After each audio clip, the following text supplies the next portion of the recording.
Okay. At this time, I'd like to introduce our next presenter, Dr. Michael Goldberg. Graduated from UCLA Medical School in 1972. Dr. Goldberg basically did his pediatric internship and residency at LAC USC Medical Center. If we could have everybody's attention, please, as we're starting the next session. Thank you. Since we're on a very tight schedule, I'm going to lead the limit the introductions here so we can get right into this extremely valuable presentation. Ladies and gentlemen, please welcome Dr. Michael Goldberg. Thank you for the kind introduction, and I want to thank the association for asking me to speak today. And I certainly hope I'm going to present some information perhaps a little different than many of you have been used to. And the title starts to tell you that.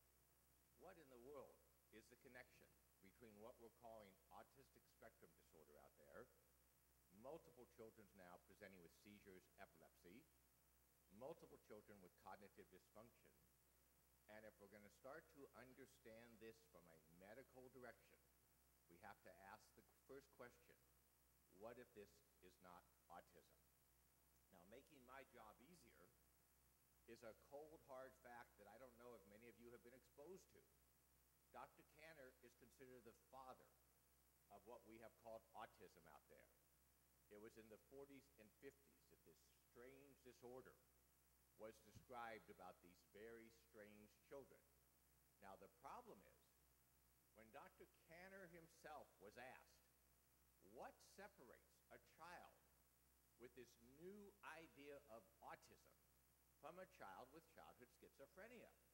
And remember, this was all psychological. We didn't understand medical neuroimmune then. It certainly was not under the medical field. But Dr. Kanner's response is critical for all of you, because his statement was, the child with autism was never affectionate. What I am going to try to do today is show you that if you want to believe your children have this mysterious disorder called autism, somehow they can't be measured, it can't be determined objectively, but they have it, then you follow a very frustrating course. But if we can come to a reality out there, doctors are starting to listen, that maybe this is not autism, then all of a sudden the medical world changes. Look at your children. If we took away the A word, you've got children presenting with photosensitivity. In UCLA Medical School, I was taught photosensitivity meant a virus on the brain, our brain swelling till proven otherwise. They have eczema and hives. As I will point out, the allergies, the immune system is doing as much to aggravate their brains as anything. When you see a child with a rash, that's also a sign the immune system, beside attacking the skin, may be very well attacking the child's brain. These children have ear infections, endocrine issues, sensory processing, auditory processing, abnormal EEGs, OCD, fine and gross motor abnormalities. Now again, if you take away the A word, all of a sudden, your children represent a major medical problem that deserves and needs investigation by pediatrics. Now, for me, all of this goes back to medical school. We're taught in medical school. We have a body. We have body systems. To my knowledge, this has not changed in millennium. You have an endocrine system. You have pulmonary. You have GI. You have GU. You have hematology, you have muscular, you have cardiovascular, you have immune, and you have a neural system. The key point we are also taught in medical school: if something goes wrong with our bodily functions, those systems start to break down, there is going to be a logical reason. Now, you can have a metabolic or toxic insult. There are diseases that we know are metabolic diseases. There are many issues out there in the world of toxic insults. But I will say up ahead, your children don't have it. I'll explain why as I get to it. They could have what they've been chasing now for decades, a genetic disease, a developmental disease. But after many, many millions of hours of research, the only thing coming through genetic is there is no consistent genetics. There is no consistent chromosome abnormality. And in spite of being at a meeting with the state of California, where when I talked about disease, everybody there says, no, no, no, we believe it's a disease. And yet every article that has been published keeps saying neurodevelopmental. What I'm going to try to impress upon you, if we think disease, everything could change for many of you. You can have a tumor. You can have trauma. You can have insult. Thankfully, that's not something your children have. And I put psychogenic up there because I wasn't really taught that psychogenic was a disease process, but we certainly know something was wrong in those people's brains. And again, we assume somehow they were born miswired. They had this tendency to go wrong. It wasn't really a disease process, but I'll put it in there. But what it comes down to, when you eliminate the top four I've given you, you're left with infectious and immune. And after all the literature in the last decades, other than proving that genetics is not the answer, for the record, the only objective data on your children is related to the immune system and viruses. So let's look at what's going on, because unfortunately, many are confused by a wall of facts and fiction out there. The worst case of fiction, and this is still carried on by academics, is that autism is not an epidemic. Now, when we got to 1 in 130 and counting, there were states back east in the military talking about 1 in 88 boys. Take a look. When I was growing up, my mother was paralyzed every spring that, God forbid, me and my sister might get some disease called polio. Could kill us, leave us paralyzed. I'm sure if you ask your parents or grandparents, they're going to remember that. Well, look back. In the 40s and 50s, you know how frequent polio was? 1 in 1,500 to 2,000 children. If your children were getting 1/10 of the focus those kids get, we'd have different answers today. So remember this. Basic Science 101. You cannot have an epidemic of a genetic or developmental disease. It is impossible. There are no exceptions. In this case, with your children, it must be an immune or viral process. Now, fiction. Autism is not preventable. By practicing very strict preventative medicine, I'm now happy to say the Academy of Pediatrics is recommending for families with what's called high atopy. That's many of you with high allergies in your family. No milk or dairy during pregnancy. No whole wheat or whole grains during pregnancy. What I have done for 20 years is if that mother wants to nurse, no milk or dairy or whole grains while nursing. I believe in vaccines, but spread out, never giving them to a child that's ill. I believe in let's call it preventative pediatrics, and in doing so, I have not had one recurrence of a child born to many, many high-risk families. Fiction. Autism cannot be treated. Well, as I'm going to present to you, cut this presentation short, there are children who can recover, and this is the biggest problem facing all of you. If we want to think your children have autism, then you're fighting an uphill battle to tell people your children can recover. If you want to get this to a disease process, then every child has a right to the quality of life I'm going to show you. And finally, one of the biggest fictions out there, this has hurt doctors from all directions, is the idea that viral titers are meaningless. I'm not going to spend the time in this presentation going over it, but I will assure you they may not prove something, but they are extremely important. Now, back in June '07, I attended a research meeting, and this was bringing together over 25 years researchers who've worked with adults with chronic fatigue syndrome. The adults with chronic fatigue, children with chronic fatigue, are as frustrated as all of you are.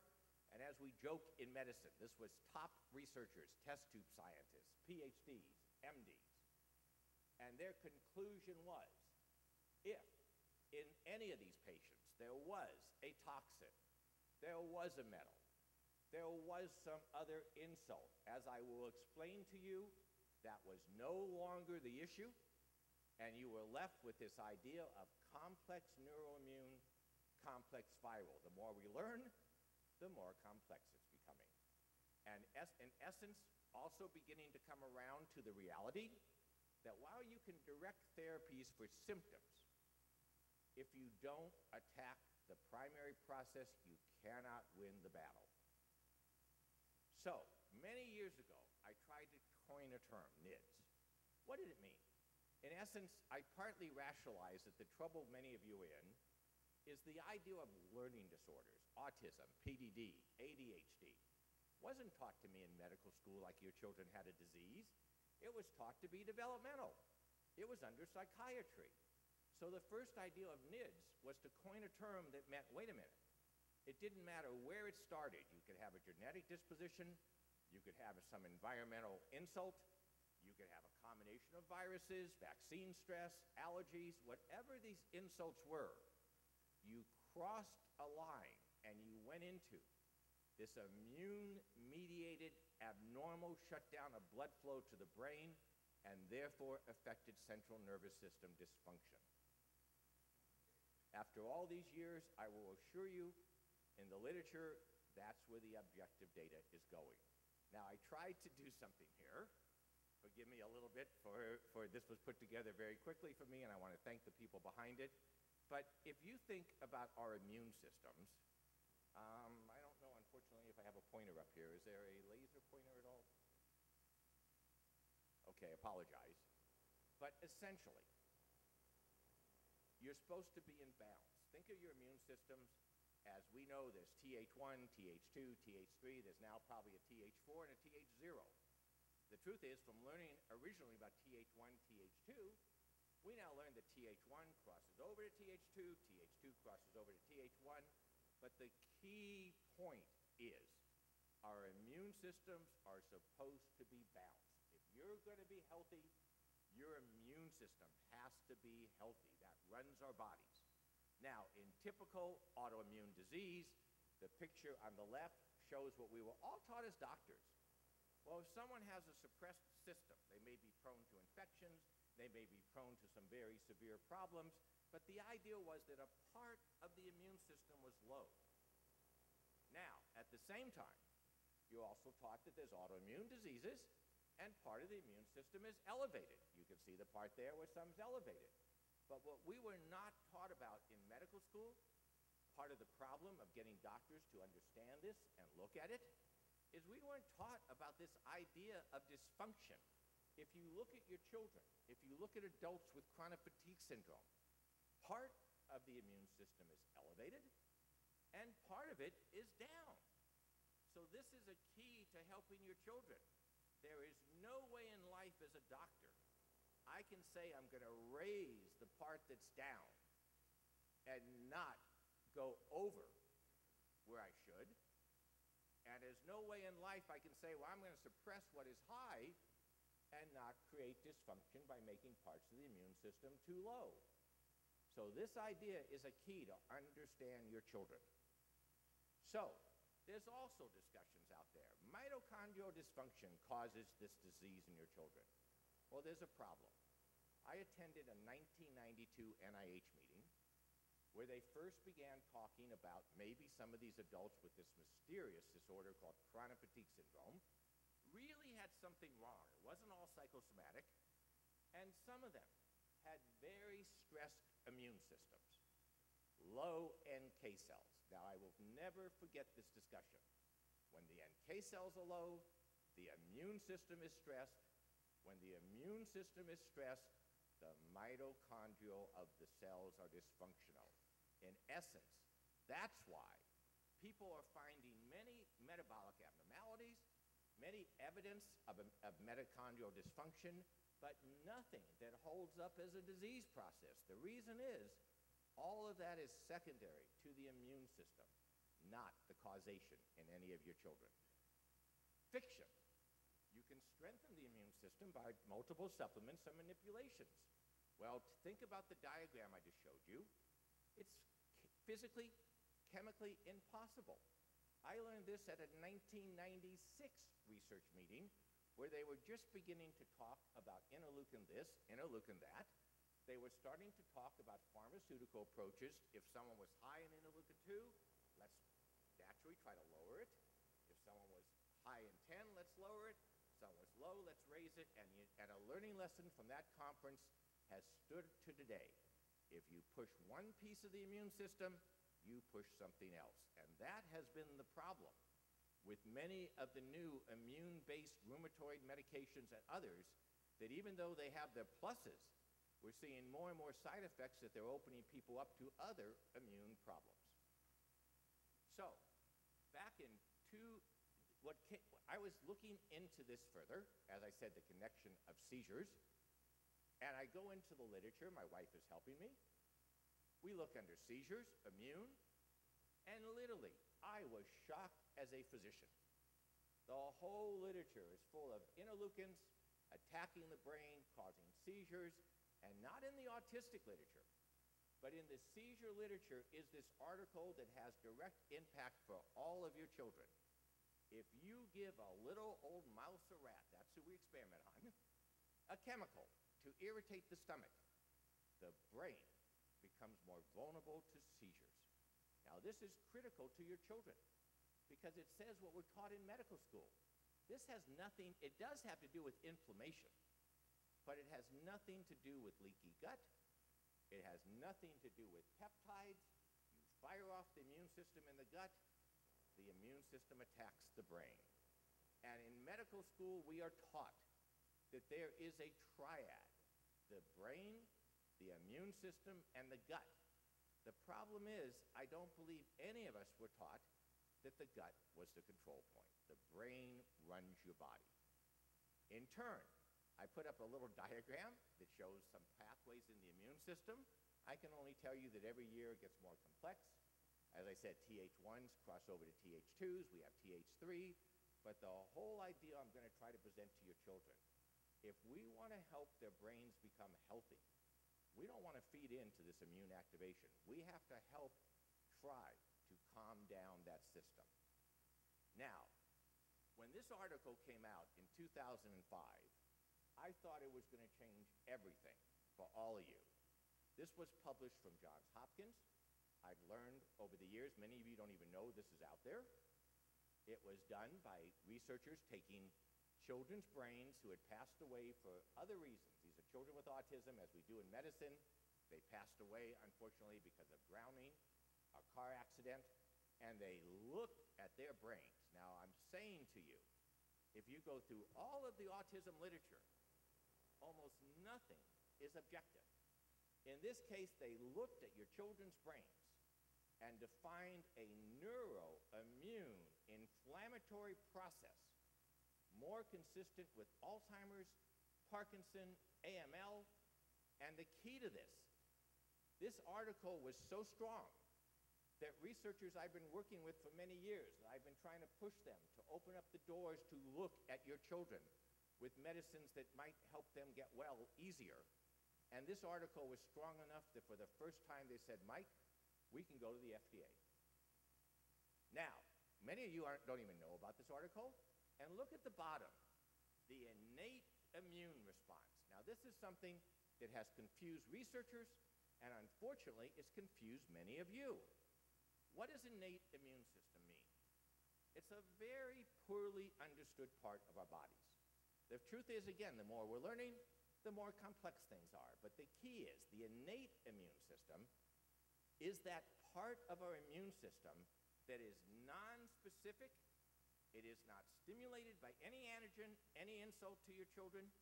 Once it starts, it just keeps going. And I apologize for not having a pointer, but let me try to use these diagrams to make an illustration. We are taught in medical school, if you look at the diagram on the left, a child may have asthma. They may wheeze, but they don't walk around wheezing all the time. You have a genetic disposition. You have a reactive immune system. There's room for emotional stress. There's room for allergies. There's room for illness. And somewhere you cross this line and the child wheezes. Now, this is critical to understand. We're also taught if the child's wheezing because of an allergy exposure, treat the allergy exposure and you're going to hopefully stop the wheezing. If the child's wheezing because of an infection, treat the infection and you're going to stop the wheezing. That's the way we're all taught in school. But let's look at what's happening in your children.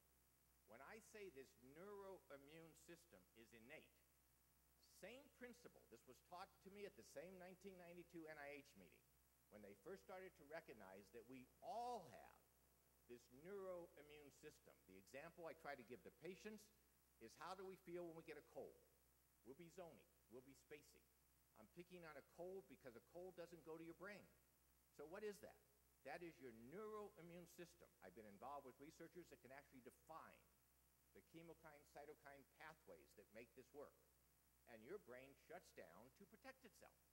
But if we're healthy, 4 or 5 days later, it opens up and we feel good again. Now, in this case, this neuroimmune axis is stimulated into a false autoimmune state. It can be a combination of trauma, some stress during pregnancy or birth, not damaging, but stress. Food allergies, these stress your children more than I can say. Every time your child is getting a rash from what they're eating, you're stressing their immune system. Illnesses, of course, are stress. You're generally going to have some kind of genetic disposition. That genetic disposition will be complex. It will be immune system. It will be intelligence, probably. You can have insults. Vaccines can cause immune stress. And then there's going to be some other combination. Somewhere, you now cross over that line. The child's brain starts to shut down. How many of you have started off with a normal, bright, alert little child, and then you literally watch yourself lose your child? My statement to you is that child was never born with autism.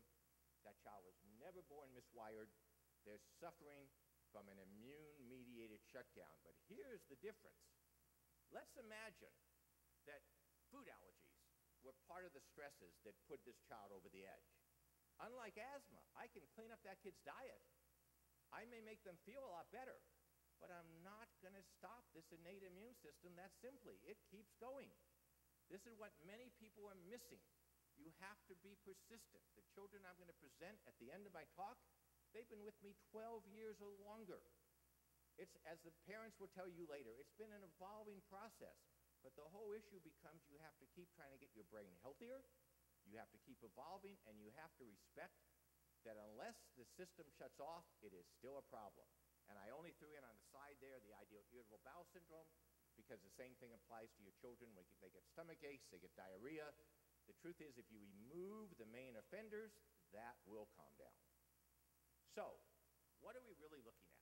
Let's throw out the idea that we have an epidemic of bipolar out there, we have an epidemic of autism, we have an epidemic of ADD, Alzheimer's, schizophrenia. Yes, some of those disorders will have a genetic component. ADD, I was taught in medical school. You got a hyperactive, hyperkinetic ADD kid. There's going to be some dopaminergic connection that creates that. But isn't it interesting that that child is now the minority?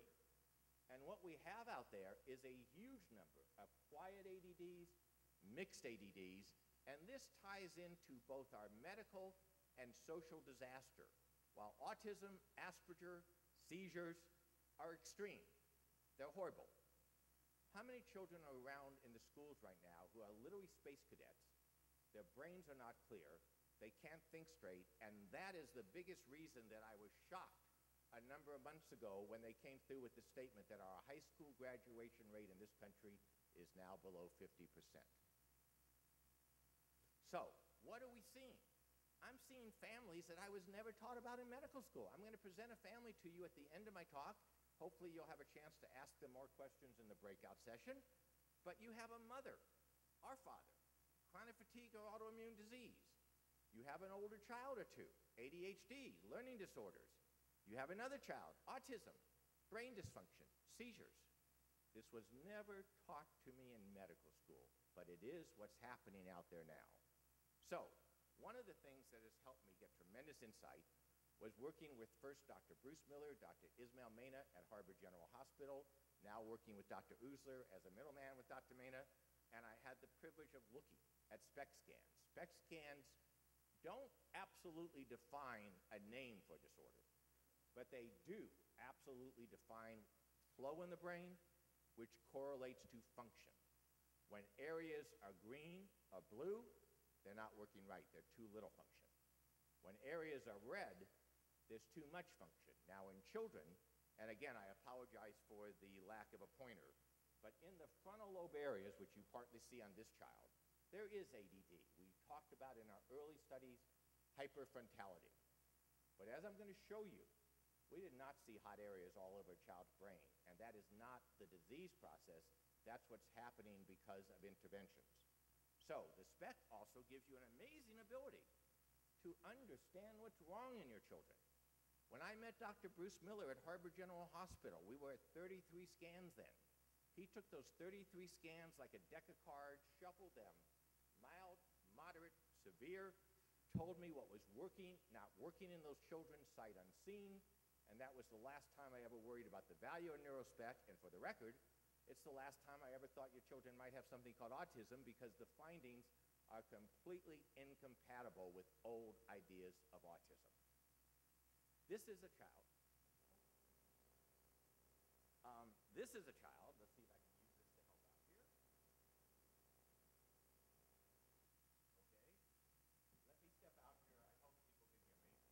But if you look, this is a child, presented 10-year-old child that is presenting with epilepsy. And oh, by the way, happens to have autistic characteristics.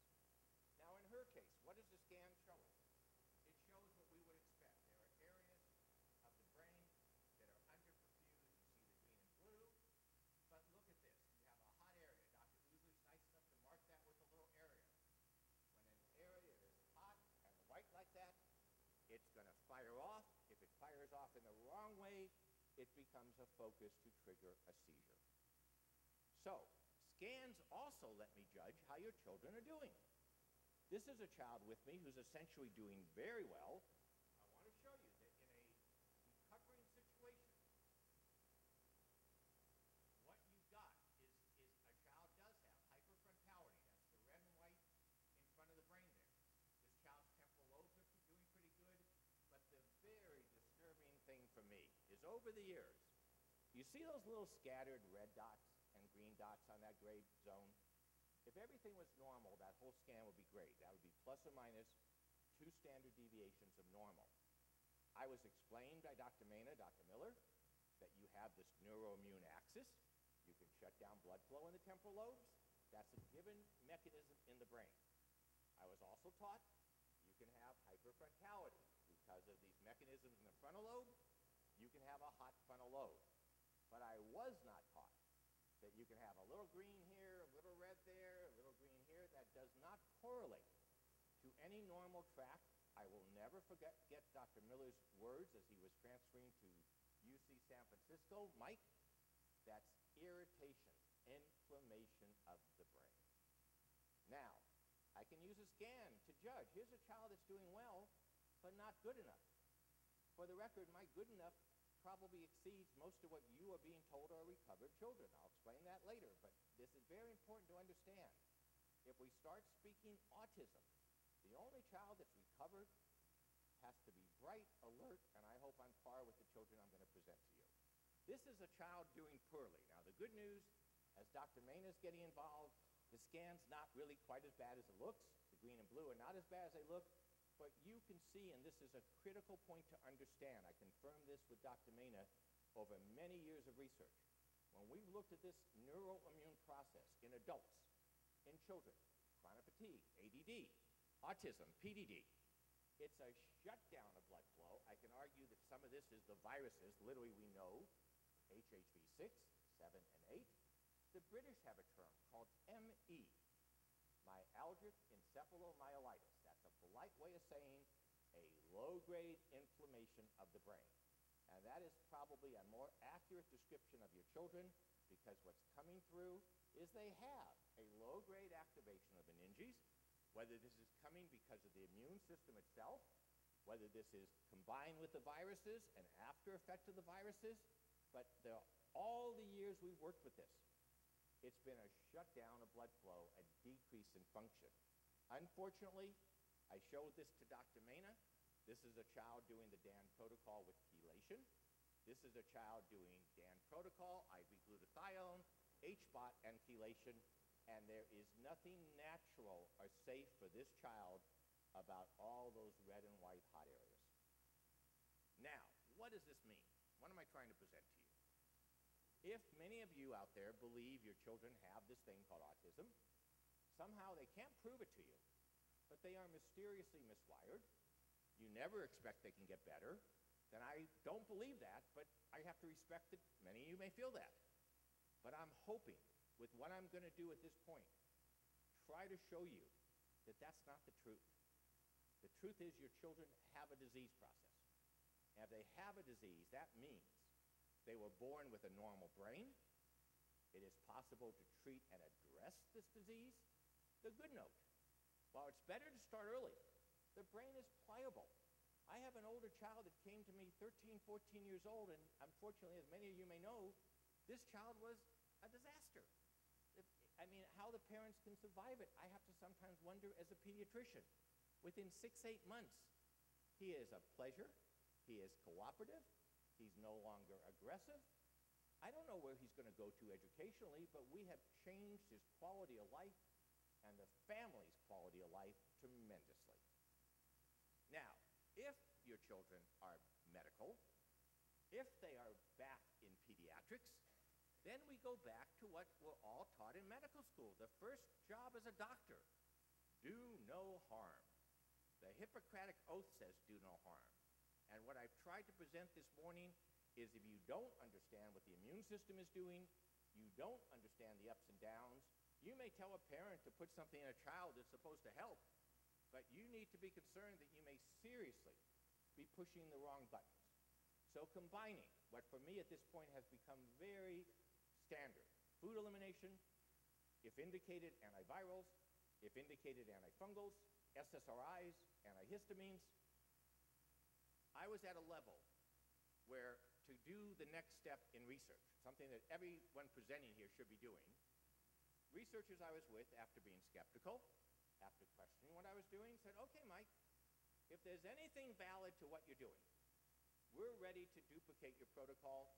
We had, for the record, we had tentative NIH FDA approval for that protocol. The first comment they made was, I was doing no harm. I had to prove it was going to work, but I was doing no harm. So we had done an informal survey. Anything you do retrospective in a practice is informal. But this was done at random. We took all the patients that presented new in 2001. Short of dropping out the few people that never came back for follow-up, this was biased. In fact, they asked me to do it this way, that we took the lowest results. In other words, people were there, they dropped out. Other people at this point did my protocol, but did other things on the side that jeopardized that protocol. But in that survey, take a look. You go a consistent rise of over 1 grade point for all those children. And this is not children just starting off good. These are children that walked in the door. Every one of them showed gains. And if you can see the high level of green here, these are in the categories I call A's, A pluses. That means that child looks normal and is learning entirely in a normal manner. If anything, my criteria were tough because I could have a child looking good physically, but if they weren't learning normal, they still wound up in a B category. So, I'm going to do something I've never done before. Unfortunately, as my wife watches what goes on the internet, I've always tried to approach this as a doctor. Let's give all of you information, let's give you data, let's give you articles, and let's hope we can start to create a focus that your children deserve medical intervention. But since it seems like no matter what I present, there's controversy, people don't want to listen, decided that the best thing I can do is leave out all the other references, leave out the additional information, and I'm going to present to you what I believe are truly recovered children. If you want more information, this is in the PDF file, but it will get you to background. So one of the patients I'm going to present is Shelby. Shelby came to me 5 years old. She had learning difficulties. She had fine motor difficulties, speech difficulties. She was in the 3% in kindergarten in speech. And mother was told her girl would never be able to love her. How many of you have been told that? In a few minutes, we'll take a look at Shelby now. She has finished 8th grade, honor student. I give her trouble because A's aren't good enough. We want A pluses. And thankfully, Shelby understands my kidding and pushing her there. But she's going into 9th grade high school with honors, and I expect what should be, I hope, a very, very good future for her. Not because she's recovered from something called autism, but because her mother and Shelby believed they had a disease and they could fight hard and win that fight.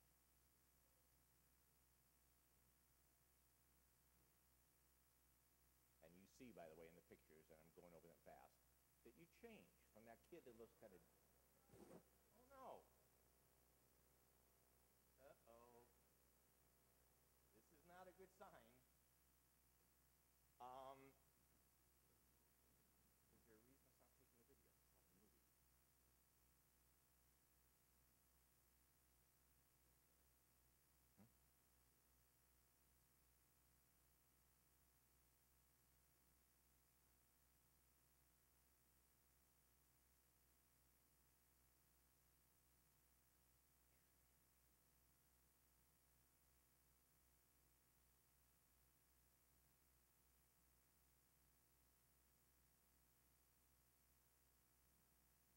Sure.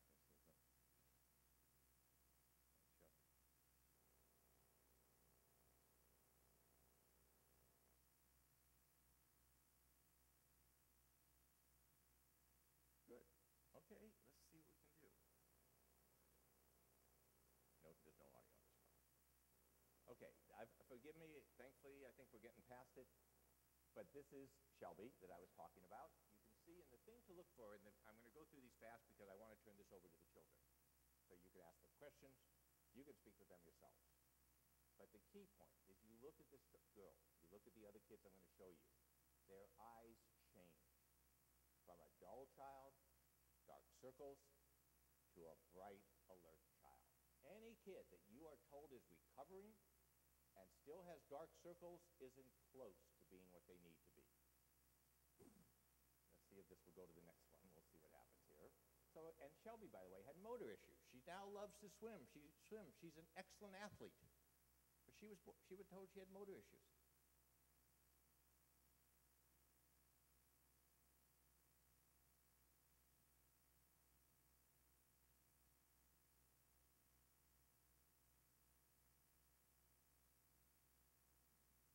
As mother and I joke, this is a kid who wasn't going to be able to love her, wasn't going to be affectionate, wasn't going to make it in school.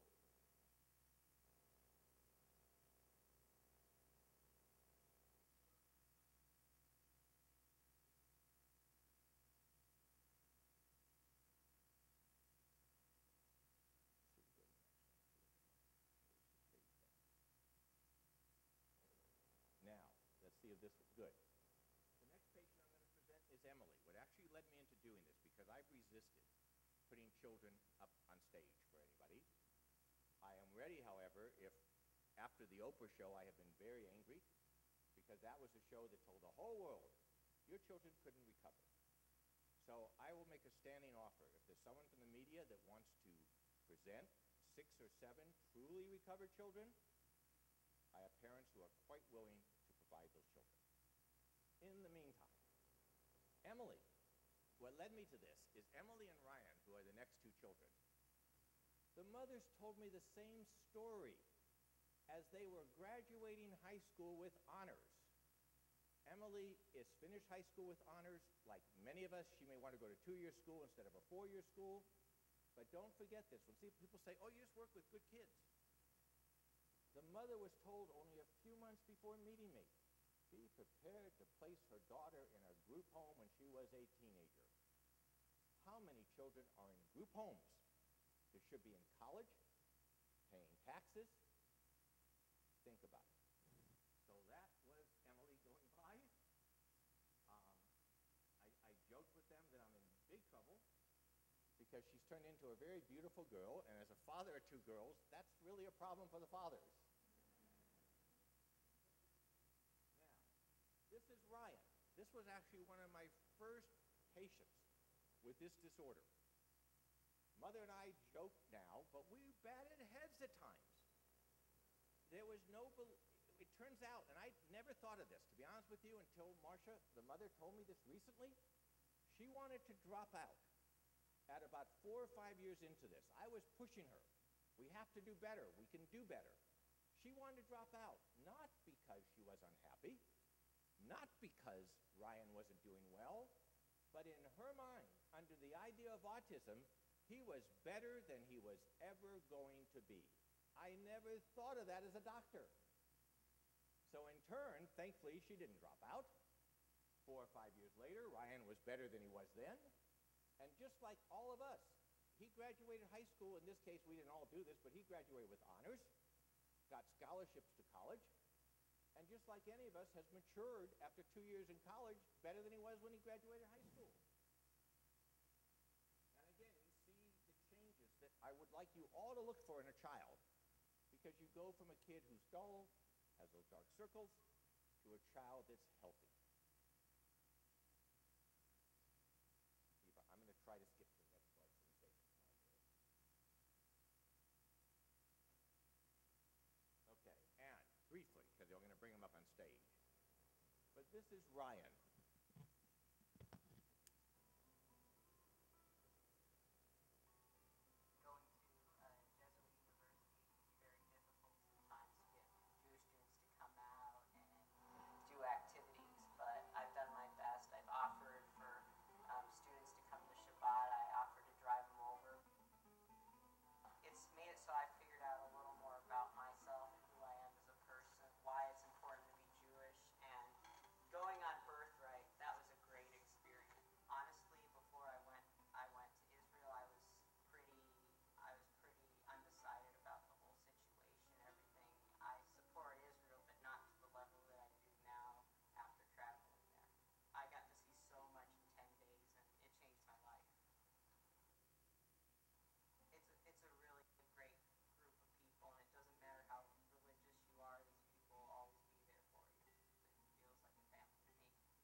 Before I bring the children on stage, let me make a comment. My wife has helped me through all this, and I certainly wouldn't be able to do this without her help. She's known Ryan and Marcia since we started. She watched this video on Ryan, and she cried. Every one of your children, unless they were born damaged or broken, deserve a chance for that quality of life, and we're not even thinking that way out there. So with that, let me please ask Ryan, Emily, and Shelby to come up here. I'm going to ask you to feel free to start asking them any questions you would like, and let's see what happens.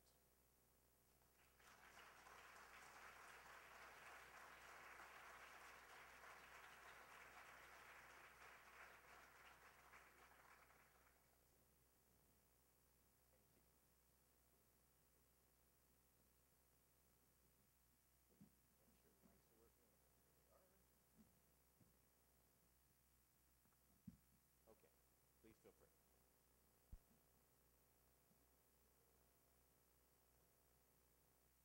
Do you remember what it was like when you had symptoms? No. I only barely remember the treatment and all the hard stuff I had to go through. I had to learn everything as a kid that everyone else pretty much picked on normally, so it took a while to pretty much catch up, but that's all I can really remember. Like everything's kind of like a blur, like everything before I was like 7, I don't hardly remember at all, so.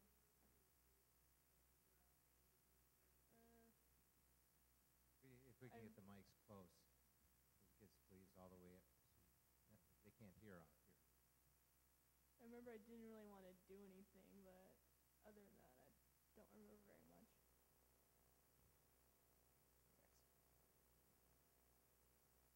Are you guys still on any on the protocol or any restrictive diet or anything like that?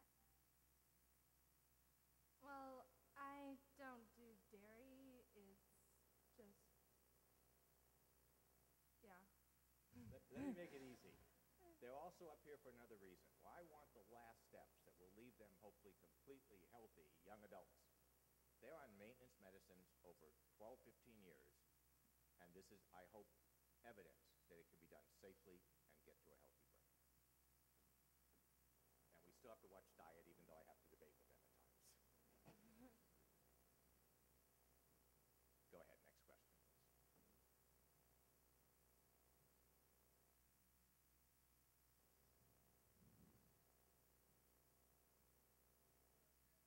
I'm just wondering if you can give us more information on the diet and the medications, the program or the protocol that you've used to help them.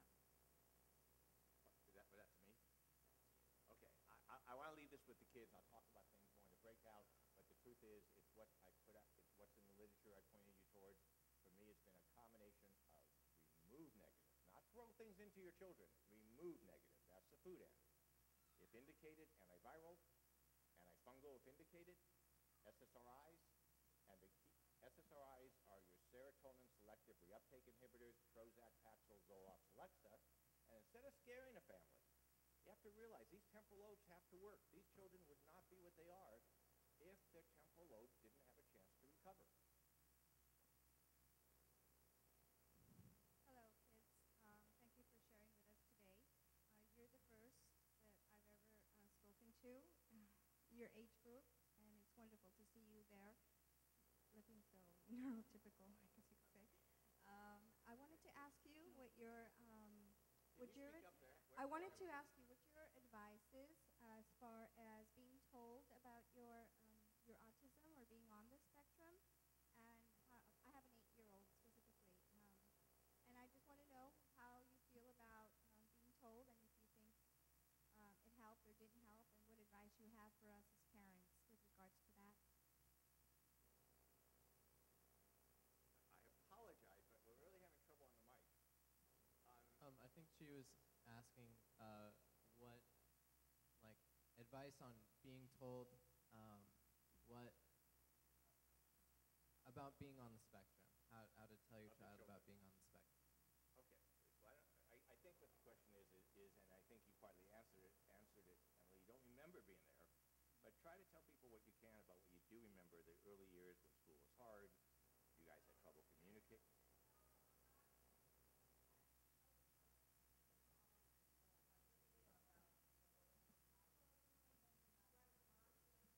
Yeah, you know what, why don't we do that? Let's bring the moms up here because they've lived this with these kids, and they can also answer some of the questions better.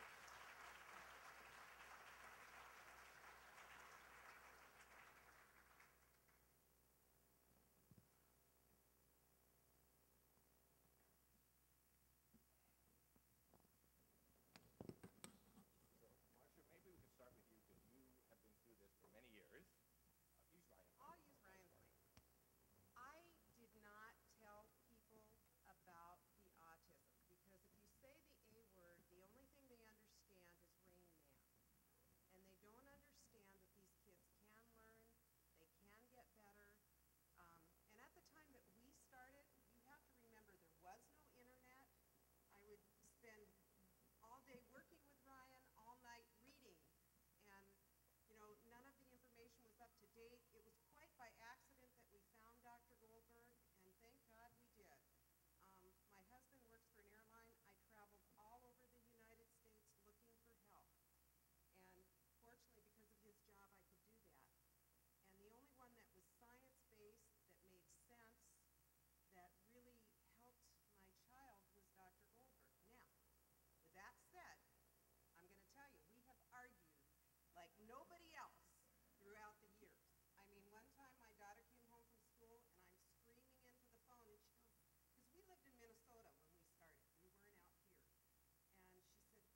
discussion that I wind up having with many children.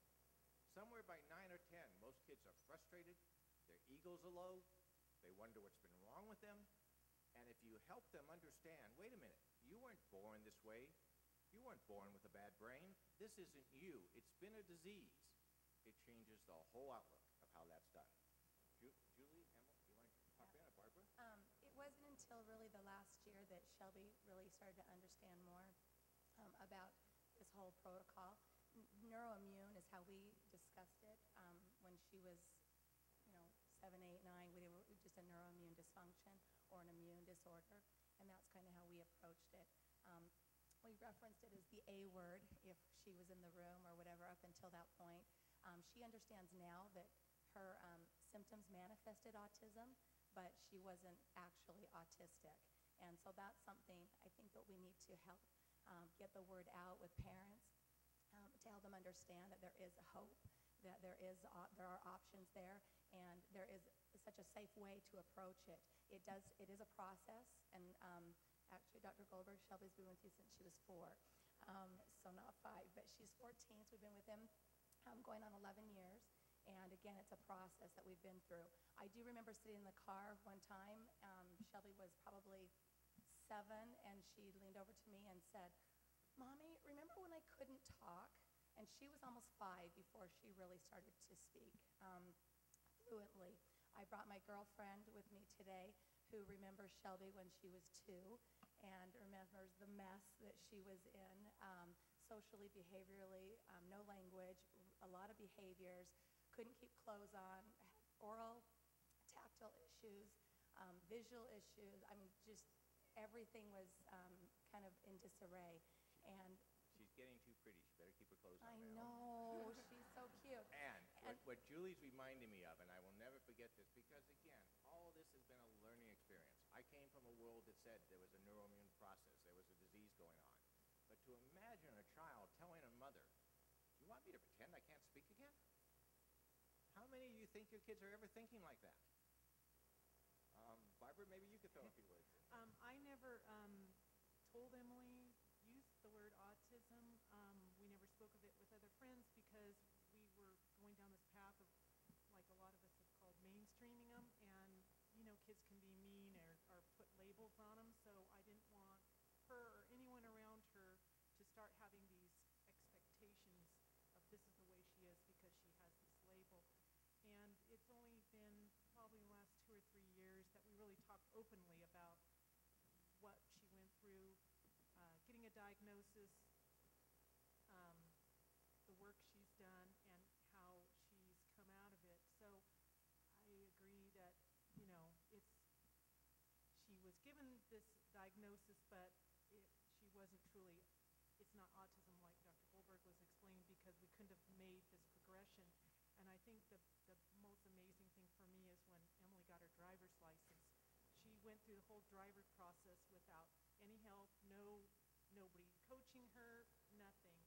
And when she took her driver's test and only got excellent, only 1 mark, I thought, she's truly independent. She took something and did it herself, and with no restrictions, no label, no help, like through the education system. She did it on her own, and I thought, wow, she's really there,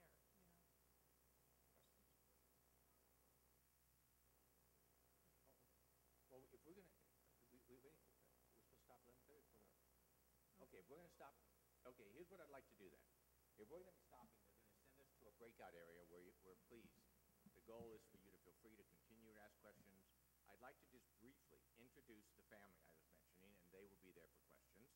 In this case, we have a mother who unfortunately has autoimmune disease, chronic fatigue, allergies, migraine headaches, body hurts her. We have a child that first presented as how they met me, a 7-year-old with the A word, cyclic vomiting, seizures. The next child, 9-year-old child, who was having seizure disorders, ADD, falling progressively behind in education. Now remember that diagram I showed you. I will argue that many of your children aren't supposed to be the kids that are behind. They're coming from families. His father's an engineer, NASA. They're supposed to be our future leaders. And finally, the young kid was irritable, cranky, night terrors. So let me let them introduce. These are the Coggins. It's Noah, Joshua, Eliza, and Robin. Hopefully they are here. Yes. Please come up a moment.